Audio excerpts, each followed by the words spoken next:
예. 예. 화면 크기는 맞췄습니까? 예.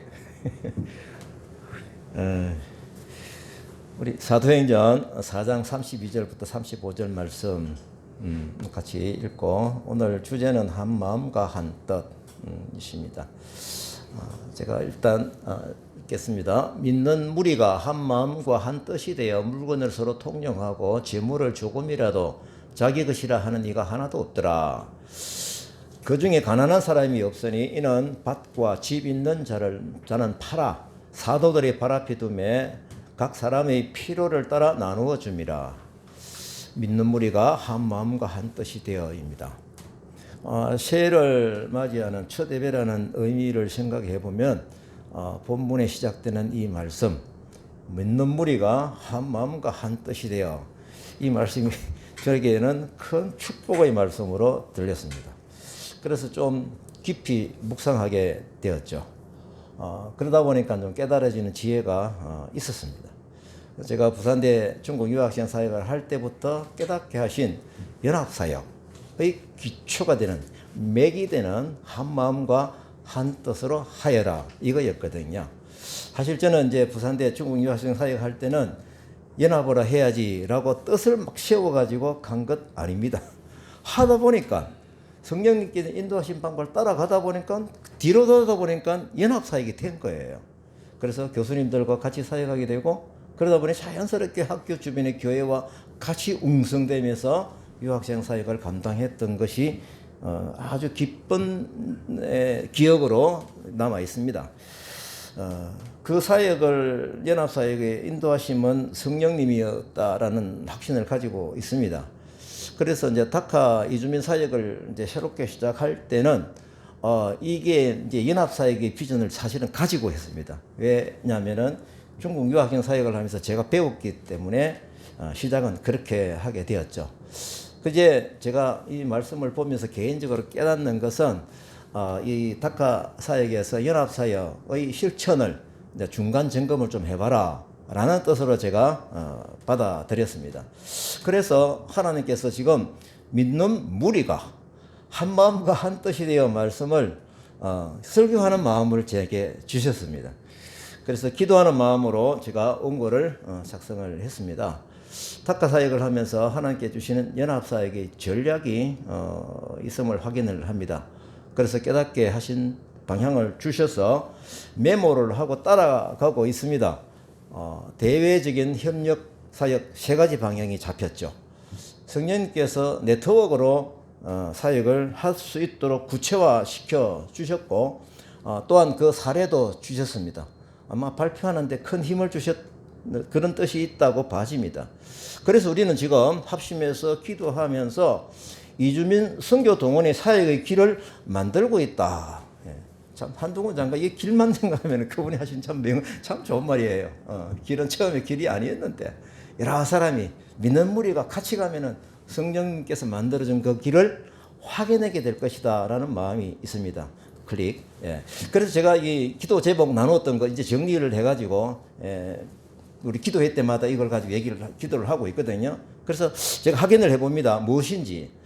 첫 번째 뭐냐면은 이제 중소도시의 이 연합의 힘으로 다카와 같이 이런 이주민 센터를 만들어서 이 한 장소에서 선교 운동을 하자, 이거입니다. 그래서 세부적인 전략으로는 1, 2, 3 선교 운동을 하나님께서 마음을 주셨어요. 그래서 한 나라 교회 개척을, 이게 뭐 여러 나라니까요. 한 나라 교회 개척을 가능하면 한 교회에서 파견해 주신 2사람이 좀 팀이 되어 가지고 3사람씩 제자 만들게 하자.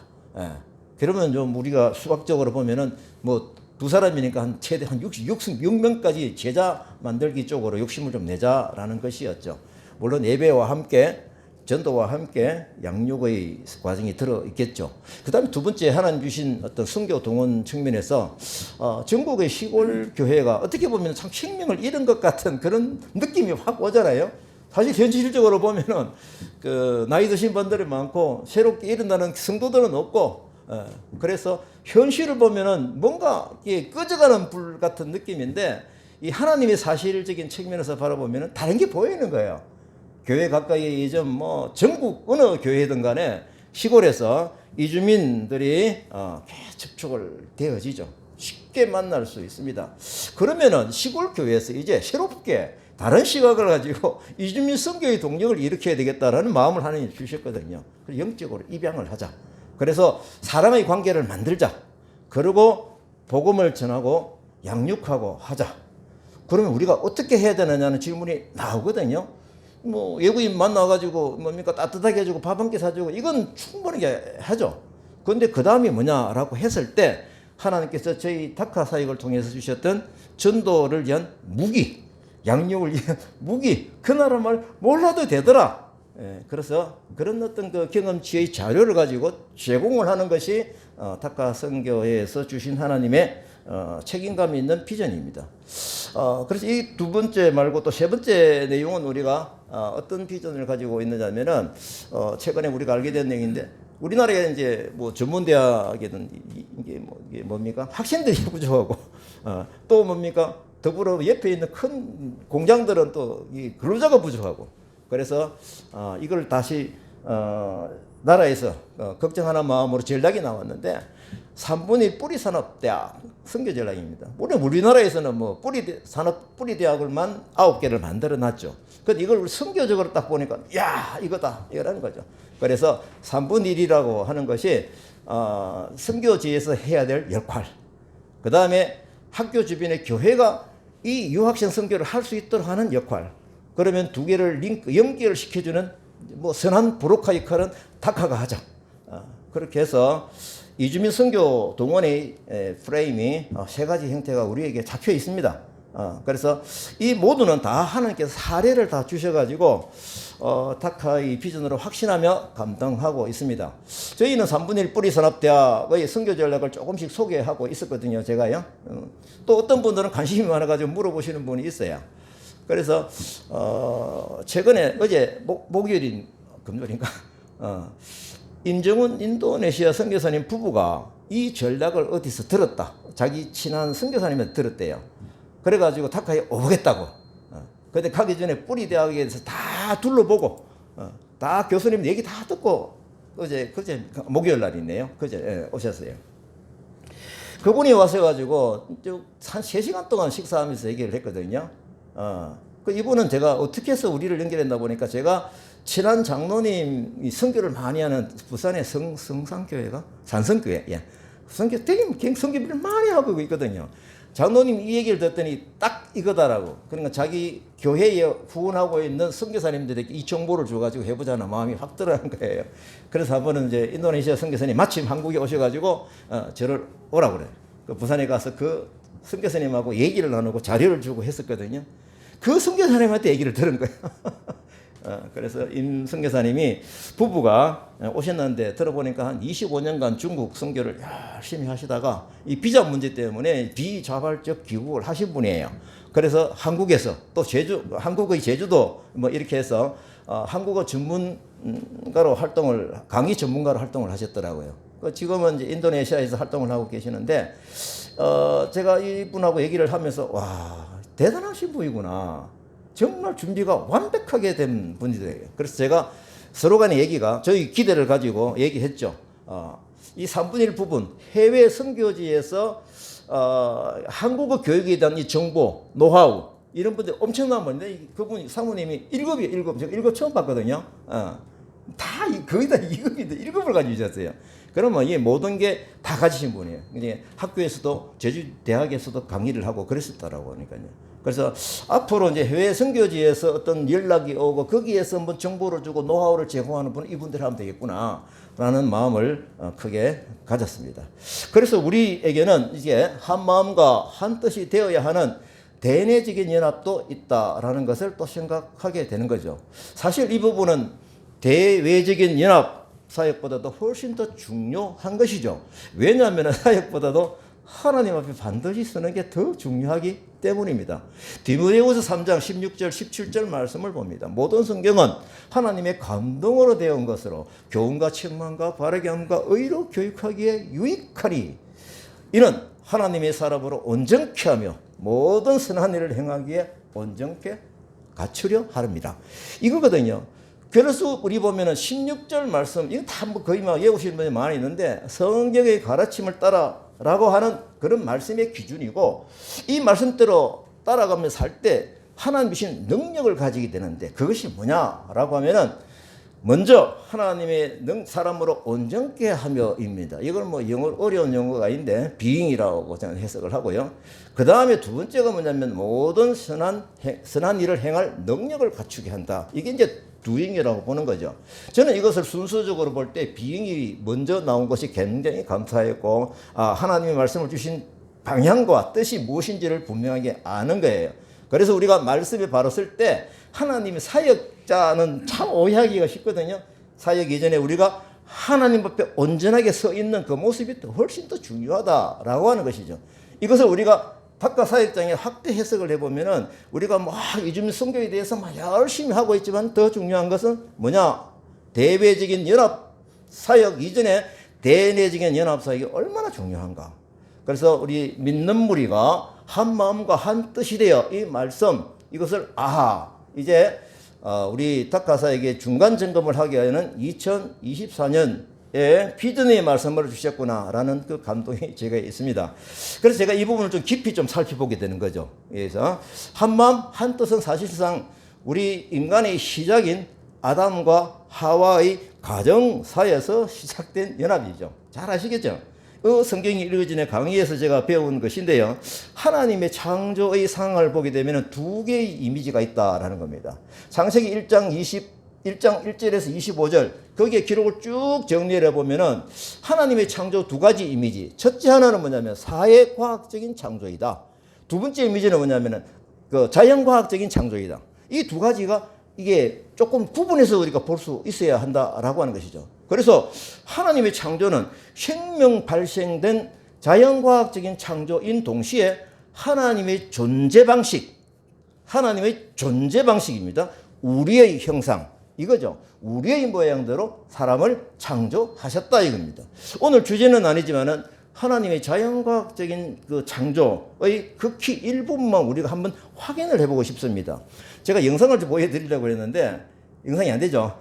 자, 상상하십시다. 네, 나중에 제가 도움해드릴게요. 이게 뭐냐면요. 제가 지난 2024년 1월 1일 날 새해 정초에 광안리에서 한 드론 쇼입니다. 이 드론 쇼로 보니까요, 뭔가 지구가 있는 것 같고, 태양이 있는 것 같고, 태양 주변에 막 쭉 도는 그런 이미지를 막 펴놨더라고요. 정말 멋있어요. 예, 정말 멋있더라고요. 이게 사실 저절로 만들어졌을까요? 예, 그렇게 생각하는 사람은 아무도 없죠. 아무도 없습니다. 자, 이제 우리가 생각을 해볼 때 누군가가 이렇게 움직여지도록 만든 거예요. 프로그램을 해놓은 거예요. 또 중요한 것이 있습니다. 이 만든 프로그램으로 움직여지는 데 있어서 제작자와 그 다음에 저 드론과의 교신이 이루어져야 되는 겁니다. 어떤 명령을 내릴 때 명령을 받고 움직이는 거죠. 그래서 사실 이 공연은 1월 1일 날 0시에 땅 터뜨리려고 했는데 교신이 안 되어가지고 못한 거예요. 그러니까 사람들은 뭐 구경을 가지고 뭐 그냥 아무도 못 본 거예요. 그래서 그날 저녁 7시에 이것을 이제 보여주었다고 합니다. 그러면은 제가 이것을 볼 때 이 교신이 또 돼야 되거든요. 아무리 제작자가 잘 만들어놔도 이 제작자와 뭡니까 수신자하고 이게 교신이 돼야 되는 거예요. 이걸 또 시간 갈 때 하나님의 자연과학적인 창조 이 부분은 저는 개인적으로 사진 하나 보여주세요. 이 사진을 보시면은 제가 이제 오도산이라고 하는 그 정상에 가가지고 밤새도록 카메라를 산발이 올려놔놓고요. 밤새도록 찍은 거예요. 이제 기술적으로 찍는 방법이 있거든요. 그 나중에 보니까 보이죠? 예. 이 별이 선을 그리는데요. 이 북극성 중심으로 원을 그리는 거예요. 와, 이렇게 정확한 원을 그리고 있는 거예요. 이게 과연 이게 저절로 되었을까? 이게 누군가가 이렇게 움직이도록 뭡니까? 이게 만드셨다라는 것이 상식적으로 이해가 되잖아요. 믿으시잖아요. 성경에는 이 우주 만물을 하나님께서 창조하셨다. 뚜렷하게 기록이 되어져 있거든요. 우리가 하물며 드론이 움직여지는 데 있어서도 제작자와 교신이 이루어지는 선이 있어야 하면 알 수 있죠. 이 선은 분명히 있는데 우리 눈에는 보이지 않는 거예요. 보이지 않는다고 해서 없다. 이전 그러진 않습니다. 그래서 이 하나님 이 창조는 생명이 발생된 자연과학적 창조인 동시에 아까 말씀드린 대로 하나님의 존재 방식인 우리의 형상을 따라 우리의 모양대로 사람을 만들자. 이렇게 해서 창조하셨거든요. 오늘 이 부분이 이제 주된 모습인데요. 주된 방향인데요. 이것이 우리 인간의 태동 모습에서 우리의 정체성이 출발하는 지점이고 저는 이걸 원본이라고 봅니다. 하나님은 우리 인간에게 영을 심어주셨죠. 왜 영을 심어주셨나요? 하나님과 계속 주고받는 사랑의 관계를 위해서 영을 불어넣어 주신 거예요. 그러면 이 또 창세기에 보니까 드론과 이 프로그램 제작한 제작자가 서로 교신해야 하듯이 이 세상을 창조하신 하나님이 지금도 과거와 같이 앞으로도 우리가 하나님의 영을 수신할 수 있도록 창조해 놓으신 거예요. 영의 손으로 우리를 간섭하고 계신 것입니다. 그래서 예수님은 하나님께 드리는 예배는 어떻게 하라고요? 영과 진리로 예배해야 된다라고 알려주셨죠. 우리 인간은 하나님의 형상으로 만드셨고 동시에 우리의 형상으로 만드셨으니 우리 각 한 사람 한 사람은 하나님 앞에서는 의로운 존재로서 단독으로 살아가지만 우리의 형상으로도 살아가야 한다라는 이것입니다. 그럼 우리의 형상은 누구인가? 무엇이죠? 왜 복수죠? 하나님은 혼자신데 왜 태초 때에 왜 우리의 형상이라고 하셨을까요? 이것은 성부 하나님, 성자 하나님, 성령님 이 삼위일체 하나님인 거예요. 이 삼위일체 하나님의 형상으로 뭘 만들었다? 우리 인간을 만들었다. 이게 존재 방식인 거예요. 그러면은 우리가 명백해지죠. 삼위일체 하나님 친한 만큼 살아가도록 우리는 원본적으로 그렇게 창조된 것입니다. 하나님과 나와의 관계, 하나님과 너와의 관계, 나와 너와의 관계, 이 모든 관계가 하나님과 서로 삼위일체적인 사랑을 서로 나누면서 창조된 모습이 바로 사회과학적인 창조다라고 합니다. 바로 이 원리가 하나님이 내 안에, 내가 하나님 안에 있는 것, 이 표현이죠. 사실 우리가 보면은 아담이 이제 갈비뼈로 창조된 하와를 보고 첫 고백이 뭐였습니까? 내 뼈 중에 뼈요, 살 중에 살이로다. 이 원리인 거죠. 너는 나다라는 거죠. 이게 우리 형상으로 만들어졌기 때문에 그렇게 본능적으로 그냥 말이 툭 고백이 튀어나오는 거예요. 이 모습을 보시고 하나님 뭐라고 하셨습니까? 바라보시고 좋았더라. 이렇게 표현을 하셨잖아요. 인류 공동체를 바라보시면서 보시기에 좋았더라고 하신 것입니다. 내 이웃을 내 몸처럼 사랑하는 이 인간론이 하나님께서 창조하셨던 바로 그 사회 원리인 거예요. 하나님의 존재 방식이죠. 그래서 성경은 사회과학, 사랑과학이라고 이 계기를 하는 것입니다. 하나님의 형상은 하나님의 거룩하심이죠. 죄에서 떠나야 되는 그 거룩입니다. 그럼 우리는 이 거룩 스스로 할 수가 없으니까 예수님이 이 땅에 오셔서 대속으로 죽으셔서 우리를 하나님 형상으로 원본으로 회복시켜주는 그 길을 만들어 주신 거예요. 제가 어제 이제 라셸 무슬림입니다. 방글라데시 성경 공부를 하다가 이 부분에 탁 걸린 거예요. 성경 공부를 하다가 처음 어제 했는데 이 뜻이 딱 집중해서 보고 있는 게 있더라고요. 집중해서 보고 있자면 그거 놓치거든요. 예. 나로 말미암증은 아버지께로 올 자가 없다. 여기서 탁 스톱. 그래서 일단은 거기서 스톱하고 다음에 만나서 이 부분을 또서럼 얘기하기로 하자라고 이제 헤어졌거든요. 이게 이제 우리의 형상 회복은 뭡니까? 분명해지는 것은 연합이죠. 우리의 형상 회복은 하나님께서 태초에 만드셨던 그 회복은 뭡니까? 이게 오늘 한 마음과 한 뜻의 회복이라는 겁니다. 이것은 제가 살펴보니까 사람의 의지로 될까? 안 됩니다. 사람의 의지로는 이게 할 수가 없어. 결국은 예수님은 하나님이 이걸 아시고 예수 그리스도께서 대속으로 인한 하나됨의 그 은혜가 우리 영의 핏줄을 통해서 흘러가야 이것이 가능하다는 겁니다. 내가 할 수 없고 하나님 성령님으로 할 수 있다라고 고백하는 그 고백이 한 마음 한 뜻으로 가는 그 지름길을 가고 있다라고 저는 믿어지고 있습니다. 이게 분명해지는 것은 예수님께서 십자가 지시기 하루 전에 굉장히 바쁘실 때죠. 이제는 대면으로서 얘기할 수 있는 기회가 많이 없어요. 그럼에도 불구하고 예수님은 제자들을 위해서 기도하는 그 기도의 모습에서 보면은 이 하나님이 얼마나 중요한지 그 기도에서 확인할 수가 있습니다. 보겠습니다. 요한복음 17장 11절. 나는 세상에 더 있지 아니하오나 그들은 세상에 있사옵고 나는 아버지께로 가옵나니 거룩하신 아버지여 내게 주신 아버지의 이름으로 그들로 보존하사 우리와 같이 그들도 하나가 되게 하옵소서. 우리가 누굽니까? 예수 그리스도 우리는 누굽니까? 하나님 아버지와 성령 삼위일체의 우리입니다. 그들도 우리와 같이 하나가 되게 해달라. 이게 뭡니까? 하나님이 우리 창조하셨던 인간의 원본, 우리의 형상 회복을 위해서 예수님은 기도하고 있다. 십자가 지시기 하루 전입니다. 그러면은 십자가 지시는 목적이 이게 들어있는 것이죠. 17장 21절입니다. 또 말씀하십니다. 이거는 이제 전도되어져 믿는 사람들을 위한 기도이죠. 아버지야, 아버지께서 내 안에 내가 아버지 안에 있는 것 같이 그들도 다 하나가 되어 우리 안에 있게 하사 세상으로 아버지께서 나를 보내신 것을 믿게 하옵소서. 그렇죠. 예수 그리스도 육신으로 이 땅에 오시면 우리가 하나님을 볼 수 없다고 하나님을 부정할 수 있는 사람들이 많은데 그걸 예수 그리스도를 통해서 직접 보여주신 것입니다. 하나님께서 사람을 우리의 형상으로 창조하셨다. 이것이 오늘 주제의 말씀 한 몸과 한 뜻, 한 마음과 한 뜻이라는 것을 잊지 말아야 합니다. 하지만 우리의 형상이 인간이 죄로 인해 깨어졌으니 예수님이 십자가 지시는 그 목적을 분명하게 우리가 알 수 있는 것입니다. 그래서 대속의 방향은 하나님의 형상 회복뿐만이 아니라 너는 나다라고 하는 우리의 형상 회복도 되어야 하기 때문에 이 두 가지를 꼭 기억을 해야 합니다. 그래서 거룩하신 아버지여 내게 주신 아버지의 이름으로 그들을 보존하사 우리와 같이 그들도 하나가 되게 하옵소서. 이렇게 절실하게 바쁜 때에 기도를 하신 것이죠. 제가 이렇게 이제 원고를 정리를 하면서 우리 탁과 선교인 공동체 연합사역의 길을 열어주심을 충분하고 깨닫고 있는 이때에 굉장히 중요한 메시지로 막 들리는 거예요. 그래서 공동체 안에서 먼저 연합을 하라. 이게 우리의 형상 회복이거든요. 이제 그 당시 초대교회에 한 마음 한 뜻이 되어가지고 살아간 생활 기록이 좀 있습니다. 32절부터 35절까지.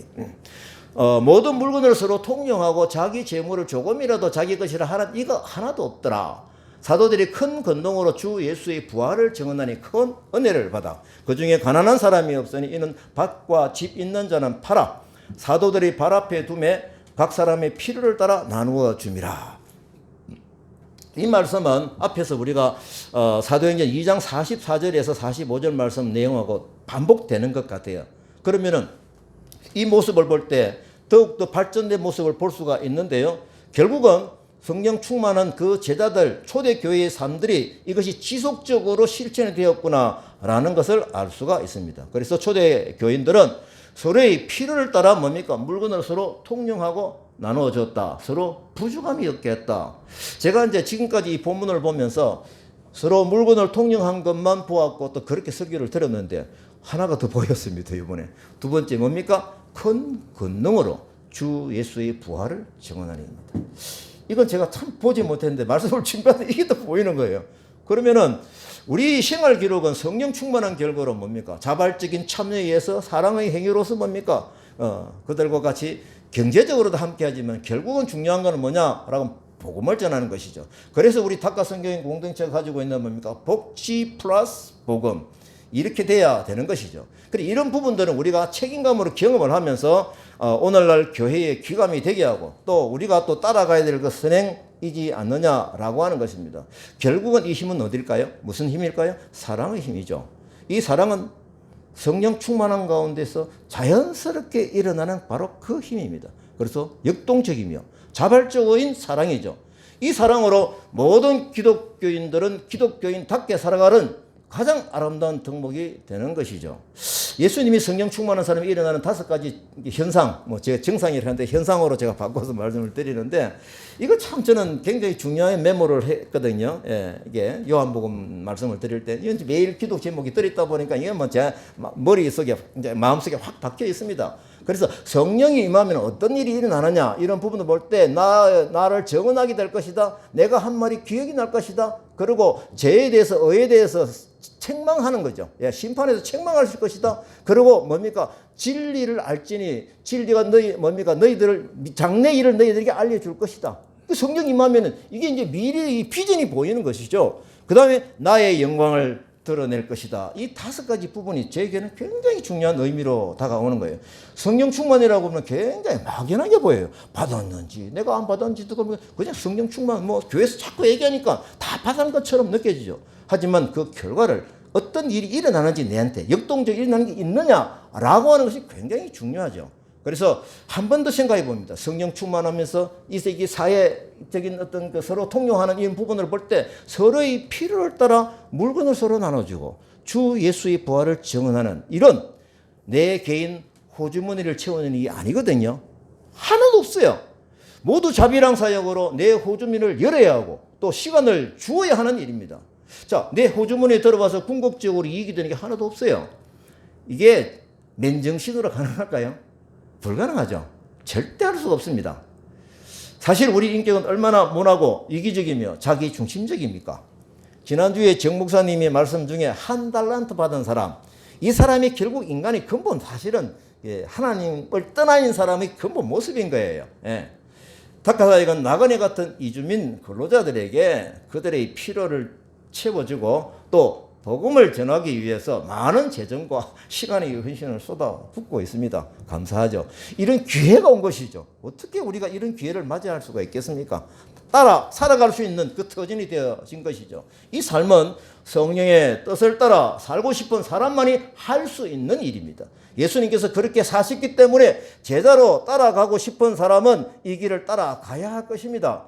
우리의 형상으로 지원받은 사람이 하나님과 영적인 교신이 잘 작동되고 있다면 자연스럽게 일어나는 하나님의 방법인 거예요.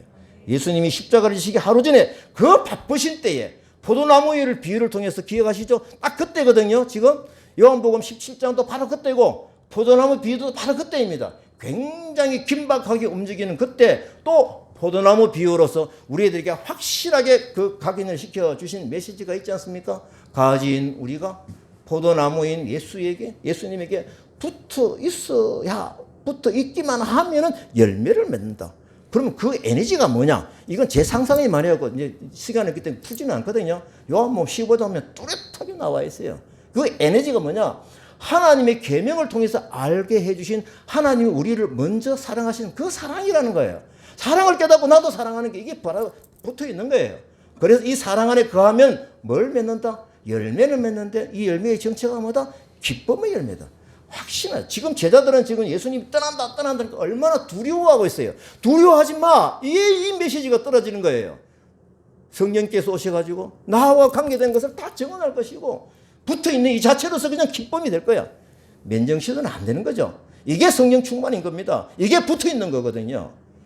이렇게 해서 할 때 15장 8절에 보면은요, 우리가 열매를 많이 맺으면 하나님이 영광을 받으신대요. 제가 이 말씀을 보고 너무너무 감동이 되었어요. 제가 우리 자녀들이 기도한 대로 좋은 대학 들어가고 좋은 데 취직하고 또 이제 좀 잘 되면은요, 야, 이 가문의 영광이, 야, 얼마나 기뻐요. 그래서 이걸 볼 때 열매를 내가 많이 맺는데 하나님이 영광을 받으신대. 그러면 우리 아버지시죠. 이런 어떤 관계, 이런 부분들이 바로 하나님의 존재 방식으로 만드신 우리 인간의 원하는 원래 모습인 것이죠.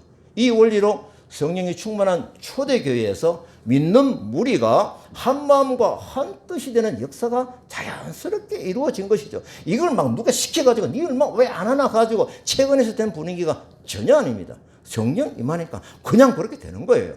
하나님께서 닭가 성교인 공동체에 새해 첫 예배를 주신 말씀이거든요. 사실 제가 새해 첫 예배라서 좀 이게 첫날에 대한 의미 있는 말씀을 찾아가지고 준비를 거의 다 했어요. 병원에서 그 열악한 환경에서. 그래서 준비를 다 했는데 그래도 혹시나 제가 이어서 하는 말씀이 있거든요. 이게 이 본문이죠. 그래서 혹시나 말씀을 통해서 하나님께서 우리 닭가 성교인 공동체 주시는 말씀이 있을까 하고 제가 탁 열었거든요. 세상에, 맞나? 사도행전 처음 시작 4장 32절에 탁 나오는데 제가 31절까지 지지난주에 했거든요. 딱 펴는데 뭡니까? 믿는 무리가 한 마음과 한 뜻이 돼요. 와, 제가 이걸 딱 보자마자 막 그냥 이거구나. 그렇게 해서 제가 원고를 새롭게 막 그냥 바쁘게 준비를 했습니다. 그래서 제가 이 원고를 계속 기도하는 마음으로 내려가면서 왜 하나님께서 이 말씀을 저희 공동체에 주셨을까를 생각하면서 제가 말씀을 원고를 만들어 갔거든요. 다카교회를 개척할 때 하나님은 연합사역을 하라고 구체적으로 지시를 하셨는데 제가 지금까지 혹시 이 지시를 놓친 것이 없는지 또 붙들고 잘 살아가고 있는지 잘 되고 있는지를 말씀을 통해서 점검하려는 뜻으로 제가 들렸습니다. 그래서 우리 금요 기도회 때는 앞에서 말씀드린 대로 다 이 연합사역의 세 가지 틀을 가지고 기도하고 있지 않습니까? 더불어 더 중요한 것은 무엇입니까? 우리들이 같이 한 마음 한 뜻이 되는 부분도 너무너무 중요하다라는 것을 하나님께서 저에게 알려주신 것입니다. 최근에 사실은 이제 표가 날 정도로 제가 다시 말씀드립니다. 표가 날 정도로 뭔가 성경께서 타치하신 게 진동으로 느껴져요. 이 네트워크 만남이 참 이루어지고 있거든요. 14주간 이주민 선교 교육을 받으신 목사님들이 밀양도 아니에요. 저 경기도에서 받았던 분이 소문을 듣고 현장 교육을 가야 되는데 어디 갈까 하다가 다카 선교인 공동체를 소문을 듣고 찾아오셨어요. 그래서 오셔가지고 다카 사역의 히즈 스토리를 듣고 가셨습니다. 그 중에 수영로 교회의 선교 담당 오기훈 목사님이 계셨는데 제가 발표하는 내용 핵심이 뭡니까? 연합사역. 이걸 제가 강조하거든요.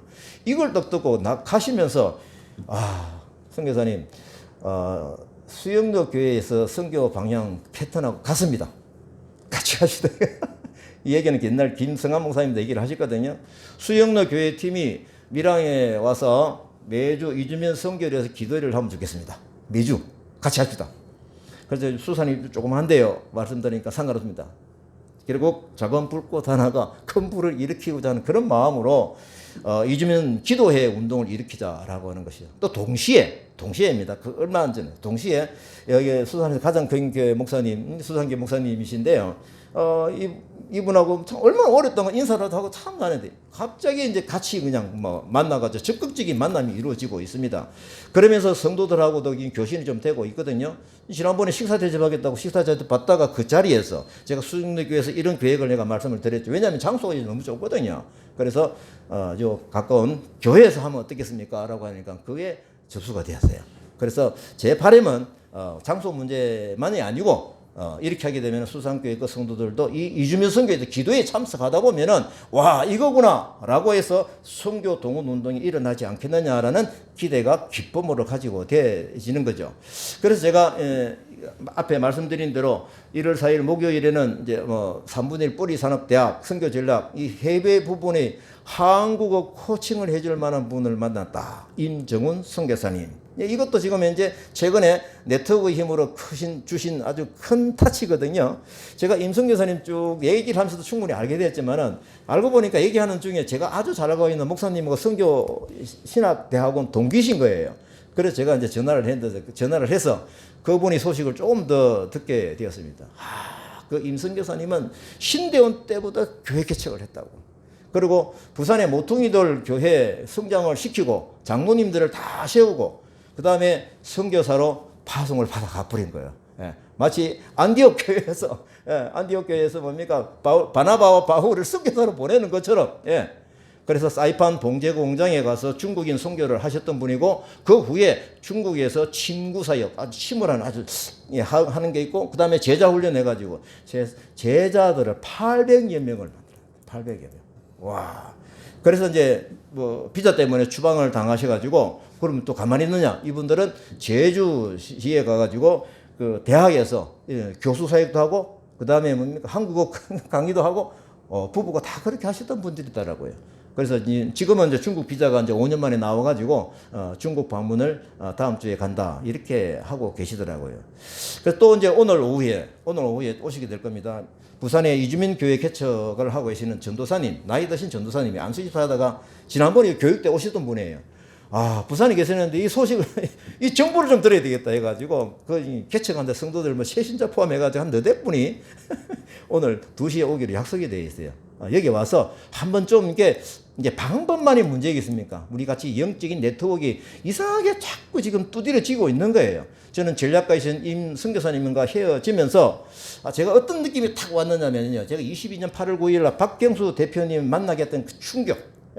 그것 때문에 이게 막 다 만들어졌잖아요. 그 성령님의 강한 터치 같은 강도를 제가 느끼게 되었습니다. 그래서 우리 서로 깊은 악수를 하게 되었죠. 예, 같습니다. 비전이 같고 방향이 같습니다. 같이 가십시다라는 마음을 충분하게 가지고 갔죠. 그래서 하나님께서 다카 팀 사역으로 만나게 하신 우리 옥성교사님 부부, 그 다음에 이태준 목사님 부부, 정상숙 목사님, 그리고 그 외 섬기는 교회와 다카 교회를 투잡으로 섬기시는 분들, 예, 함께하는 연합사역의 터전을 마련해 주셨습니다. 아내인 유호경 선교사에게는 행정사 또 자격증까지 그냥 무료로 주신, 우리가 하고자 하는 그 길을 열어주신 거예요. 결국 삼분이 뿌리산업대학 비전 주시고, 우리가 행정사로서 역할을 해야 되는데 자격증을 주시는 거예요. 지금까지 복음을 전하기 위해서 척척점으로 한국어 교육을 하고 있었는데, 24년도, 올해죠? 올해부터는 밀양시청에서 후원하는 지금 이제 뭡니까? 규격화된 한국어 강의를 하게 되었습니다. 이 모든 것 하나하나가 성령님께서 복음 증거의 기회로 만들어가고 있구나라는 것을 아주 강하게 느끼고 있습니다. 다카는 이주민들에게 전도하기 위해 개척이 됐죠. 목적이 이거였습니다. 접촉을 위해서 한국어를 가르쳤죠. 밀양시에서 강구하며 후원을 하는 명함을 또 받은 것이죠. 이 강의는 한국어 강사 자격증 가지신 두 분이 계속 강의를 해 주셔야 할 부분이거든요. 지금 이 자리에 제가 전도하고 싶으신 우리 장로님 부부 소문 듣고 이제 2주째 오셔가지고 같이 예배를 하고 있습니다. 특히 이 송정희 전도사님은 한국어 강사 자격과 사회복지사 됐었죠. 예, 자격도 가지고 계신 거예요. 그래서 제가 이 원고를 쓰면서 최근에 일어나는 일들하고 쭉 연결해서 정리를 하면서 참 큰 감동이 왔는데요. 김연식 장로님 부부는 하나님께서 동력으로 붙여주신 분이구나 아니면은 분이겠구나, 이 둘 중에 하나입니다. 내가 분이구나 썼다 가로 열고 이겠구나 둘 중에 하나인데 이런 감동이 온 거예요. 그래서 제가 이 말씀을 이제 준비하면서 그냥 이 말씀 메모를 했습니다. 그냥 결단하셔서 오십시오. 같이 자비랑 성교하십시다. 예. 다카 현장은 주중에 이주민을 개인적으로 또 팀으로 만날 수 있는 그 굉장히 중요한 여건이 되어 있는 거예요. 예. 그러면서 뭡니까? 전도와 성경 공부를 얼마든지 하게 되어 있는 상황이 되어 있어요. 지난주에는 제가 다카 센터 여기에서요, 3번의 복음 전하는 일이 있었거든요. 한 명은 주기적으로 만나고 있는 무슬림 한 친구, 또 한 명은 또 전화가 갑자기 와서요, 어디 계십니까? 그래서 제 집이 5분 대기조 가까이에 있다 보니까 네 어딘데? 다카에 가까이 있대. 기다려라, 내가 갈게. 그래가지고 어제 또 좀 갑자기 만나게 돼가지고 뭐 만나가 뭐 합니까? 복음 전하는 거죠. 기회가 왔죠. 그래서 저 3,300km에 가가지고 써가면서 이제 결심합니다. 주일날, 일요일날 꼭 나오겠습니다. 예, 그 약속을 하고 갔습니다. 또 한 명은 제가 이제 좀 눈여겨본 방글라데시 친구가 있어요.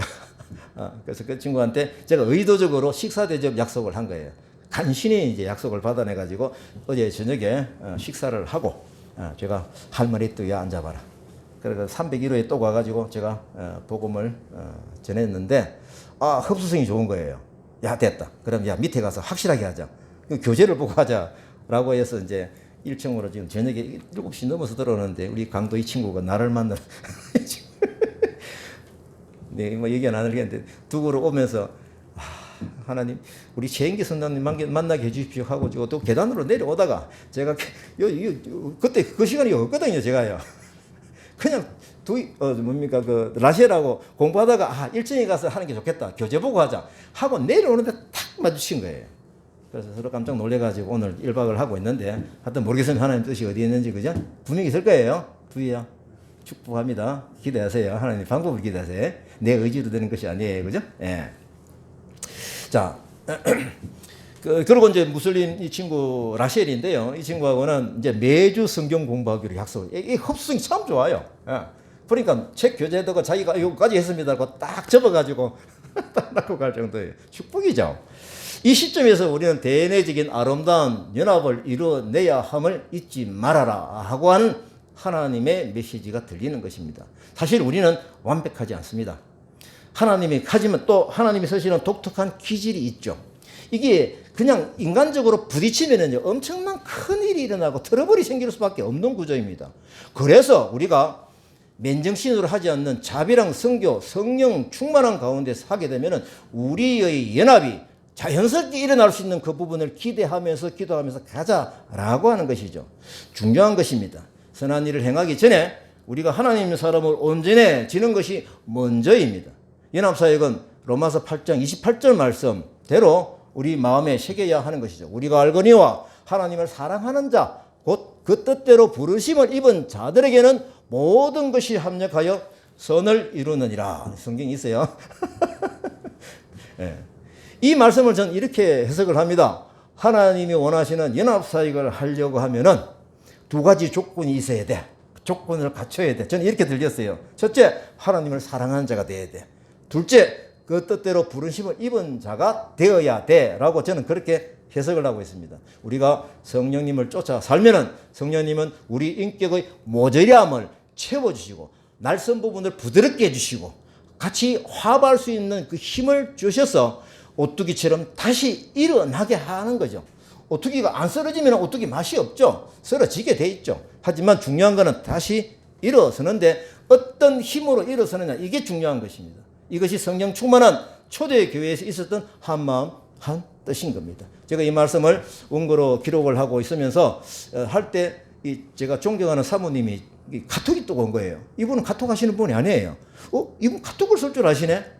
그래가지고 너무 궁금해가지고 수답하고 그걸 열어봤어요. 이게 찬송 영상인 거예요. 제 원고에 따라서 딱 그냥 이 말씀하고 딱 일치가 되더라고요. 제가 들어보려고 했는데 또 이거 나중에 제가 보내드릴게요. 지금 이게 영상이 안 되니까, 그죠? 예. 자, 결국은 이런 부분들이 하나님 주시는 마음들이 얼마나 우리에게 시간적으로 딱 그때 맞춰서 딱 타치해 주시고 주시니까요. 이게 막 그냥 역동적으로 일어나는 감사가 참 준비하면서 컸습니다. 예. 그리고 이제 다음 말씀을 봅니다.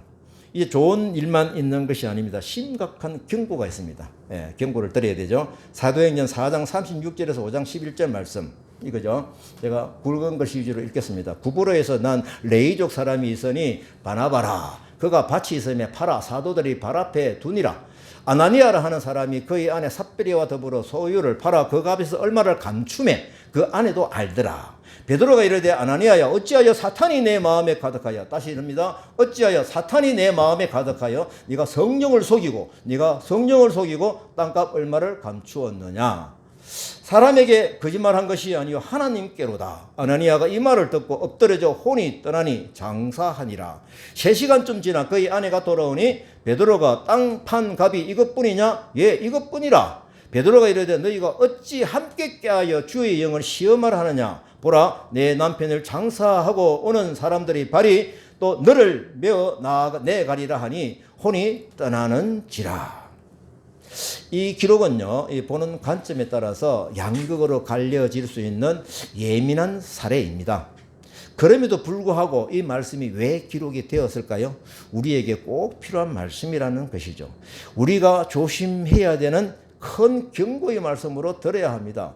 아나니아와 삽비라에게 일어난 이 불행한 일의 원인이 뭐냐라고 하는 겁니다. 제가 정리해 보니까 이 자신들의 행위가 사람 앞에서 보여지도록 하나님 앞에서는 생각하지 못하고 이걸 깨닫지 못하는 거예요. 이것이 가장 큰 이것이 하나의 문제였고요. 또 하나 심각한 잘못이 하나가 있습니다. 베드로가 지적했던 것처럼 하나님을 속이고 성령을 거스르는 거짓말을 한 것입니다. 거짓말은 뭡니까? 사탄의 강력한 무기거든요. 절대적인 무기가 거짓말입니다. 사탄이 거짓말을 성령님이 강력하게 역사하는 그 현장에 거짓말을 그냥 뭡니까? 어떻게 보면 뿌려댄 것이죠. 제가 이걸 생각하다가 또 결혼식장에 똥불 퍼뜨린 거하고 똑같은 거예요. 그래서 그들은 하나님께서 죽음으로 치신 것입니다. 성경에 이런 같은 사례가 있거든요. 구약시대 이스라엘 민족 성소이자 성막의 가장 안쪽에 있는 지성소가 있죠. 하나님이 이스라엘 민족을 위하여 임재하는 거룩한 장소입니다. 하나님이 임재하시는 장소이거든요. 그 인간은 죄가 있어 또 함부로 안을 들여다보거나 들어갈 수 없는 지극히 거룩한 하나님의 보좌이거든요. 이 지성소에 함부로 들어가는 보게 되면은 뭡니까? 죽음을 면치 못했죠. 제가 이제 이걸 어떻게 공학적으로 제가 해설을 해본 거예요. 220V 전기 플러스면 감정이 되면 깜짝 놀라죠. 그 정도인데 만약에 전신주에 있는 초고압 22,900V 초고압을 만지면 적사하죠. 이 차이를 보시면 하나님의 거룩에 가까이 있는 그 현장에 인간의 죄가 드러나면 완전히 죽어버리는 것입니다. 이 부분 때문에 아나니아와 삽비라가 큰 실수로서 죽게 된 것이죠. 이 당시의 영적 환경이 어땠느냐는 겁니다. 지성소처럼 강력한 거룩으로 하나님의 영이 가까이에서 역사하고 있는 그 현장 아닙니까? 성령의 역사가 왕성하게 일어나는 그 현장에 성령을 거스르는 행위로 사단에게 조종당한 거짓말로 그 축제의 자리에 뿌린 엄청난 큰 잘못 때문에 그들은 적살을 한 것입니다. 이주민 선교의 샘플을 만들어가고 있는 이타카 선교 현장을 생각해 봅니다. 동시에요, 성령님의 강한 뜻이 아까 제가 말씀드린 대로 막 타치가 느껴지고 진동이 느껴지고 있거든요. 그러면 성령님이 강력하게 여기서 작동이 되어 우리를 간섭하고 계시는 거죠. 큰 축복이 흐르고 있는 것이죠. 우리에게 보여주신 것 때문에 다카는 한국의 이주민 선교 동원의 사명감을 책임감으로 가져가고 있거든요. 성령님이 동행하시며 터치하시는 진동을 충분히 느낄 수가 있습니다. 그래서 우리 모든 동력자에게 흘러가야 될 그 타치입니다. 축복입니다. 그래서 우리의 형상으로 창조하신 그 연합의 에너지가 충분히 보일 정도로 흘러가야 하는 것이죠. 만약 이것이 조금이라도 털어버리 생기면 바로 즉각 성령께 기도하고 회복이 돼야 되는 것이죠. 그래서 우리 다카 사역은 사역하기 이전에 먼저 하나님의 사람으로 온전케 되어지는 것을 굉장히 중요하게 생각하며 나아가야 될 방향인 것입니다. 그래서 2024년 우리에게 주신 지혜, 한 마음과 한 뜻으로 이주민 선교 동원이 활발하게 일어나게 되기를 기대하고 기도합니다. 합심해서 기도하십시다. 아멘. 예. 제가 이 찬양은요, 또 이게 했는데 안 보이잖아요. 그래서 이게 좀 어려운 찬송인데, 잠깐만요. 요걸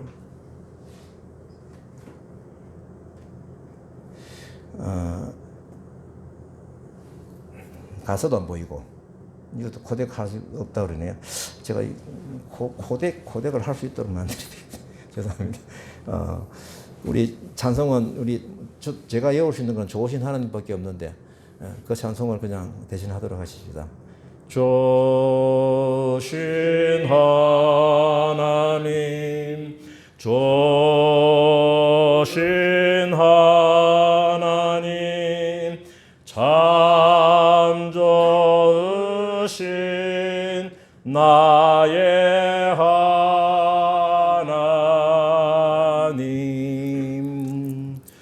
우리의 기도를